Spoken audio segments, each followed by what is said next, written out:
So this is the reading which is basically for the fertility issue. If anybody is facing a fertility issue और periods में problem है तो ये reading उनके लिए है. So basically ये जो common reading है वो एक particular category को हमने category के लिए निकाला है, that is fertility जिनको pregnancy में issue आ रहे हैं, pregnancy में अगर कोई complication है या जिनको PCOD या उस तरीके का कुछ issues है उनके लिए.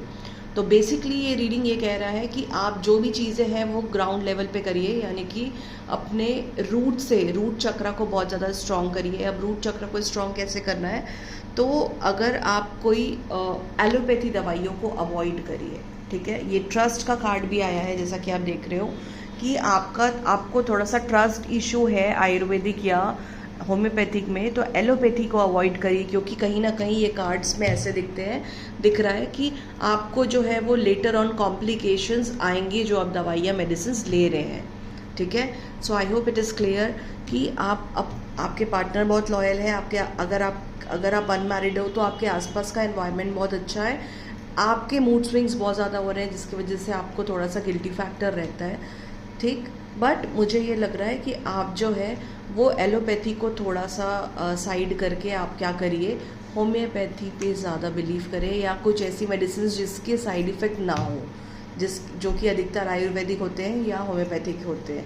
ठीक है, थोड़ा सा टाइम लगेगा बट इवेंचुअली चीज़ें ठीक हो जाएंगी. अगर आप मुझे डेट पूछे तो ये जो है ये सिचुएशन आपकी नॉर्मलाइज होने में जो है वो 17 जुलाई के आसपास चीज़ें बहुत नॉर्मल हो जाएंगी और चीज़ें थोड़ी सी रिजॉल्व होती दिखती है.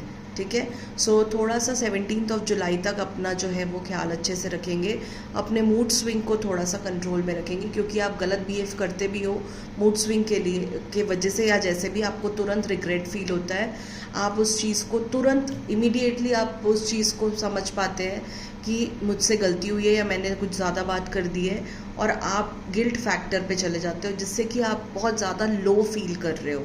ठीक है, आप कन्फ्रंट भी नहीं कर पाते उसके बाद कि अगर आपसे कुछ भी ऐसा हुआ है तो आप कन्फ्रंट भी नहीं कर पा रहे सामने वाले को. बट आप ये चीज़ मान के चलिए आपके घर वाले, आपके पार्टनर, हर कोई आपको बहुत अच्छी तरीके से समझ भी रहे हैं, आपको स्पेस भी दे रहे हैं, तो आप उन पे ट्रस्ट करिए, वो आपके ऊपर गिव अप नहीं करेंगे.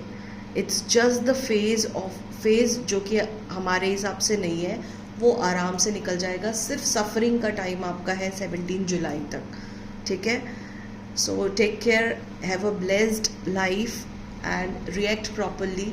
और कोशिश करिए कि जब ज़्यादा गुस्सा आ रहा है तो आप कुछ शब्द ना बोलें, आप वहाँ से हट जाइए क्योंकि आप जब भी कुछ गलत शब्द बोल रहे हैं तो आपको इमीडिएटली उसका जो है कार्मिक अकाउंट तो फेस करना ही पड़ेगा, रेपरकशन फेस करने पड़ेंगे अगर आप सामने वाले को हर्ट कर रहे हो तो.